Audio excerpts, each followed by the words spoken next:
goodbye. And I remember them sort of helping me in because I wasn't able to walk on my own. Set me down in that little nursery. And they put this thing on my knee, is all I could describe. That was supposed to be my wee girl. Now, I couldn't see her through my tears anyway. But I remember saying this. I said, darling, I don't know what's happening to us as a family. I don't know what's happening now. In fact, I just don't know anything anymore. Only one thing. And that is that we've got to believe God. And somehow, although I don't know in the world how, somehow, He saves her. And I handed her back. Didn't realise at the time that the nursery, the staff were weeping as well. But they helped me back out. You know, the enemy knows when to put in the knife. And when you get the victory, it's not a one-off. You've got to continually get the victory in situations. And the enemy will try to steal what you've got. And I was held out and sitting on the edge of the bed. And I remember looking out the window. The ambulance was now taking my baby to the Royal. And I remember so well seeing the ambulance just watched them down onto the slope, down onto the road. And I watched until I was out of sight. And I remember thinking, oh God, they're taking away my baby. And I can't do one thing about it. It's just how I felt at that point. And just there, in the ward, was feeding time. Now, I know today they cater so much more for this situation. You've got a private ward and all the rest. You're not exposed to the rest. In those days, it was different. And there were 8 beds in that little unit, and there were 7 little cots, and it was feeding time. And I was aware in the ward of a mother actually cursing God because her baby had red hair. And another mother was aware that I was in it. The mother didn't do it for my benefit. She just forgot I was there.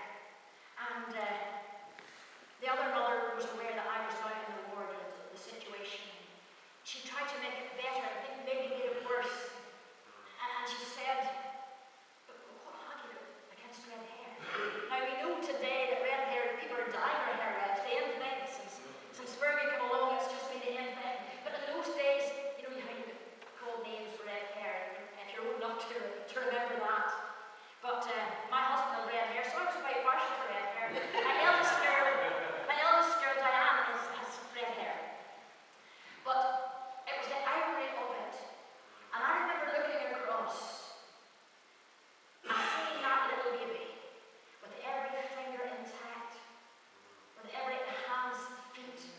And I thought of my little one went away with a hand that was clapped into your arm with no knuckles and fingers that wouldn't bend and things that were supposed to be toes at the bottom of her legs. And she had no heat, you name it. It was just a mess. And I looked at that perfect little baby. And it just seemed at that point, I almost lost the victory.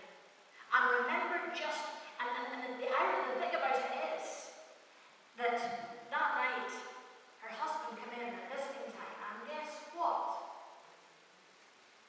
He had carrot red hair.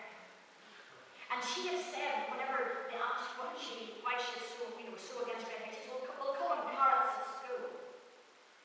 And he came in with the carrot red hair.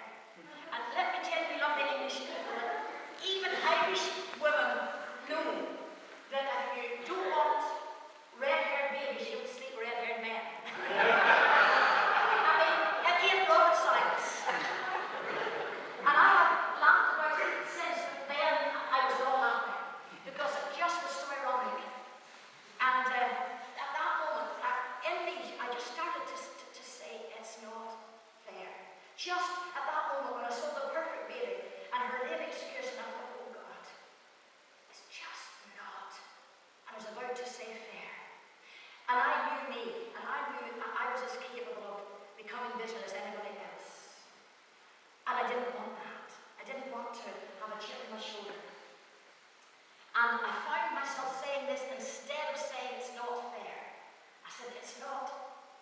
And then I found myself praying this. And I said, oh God, however strong this fire, however hot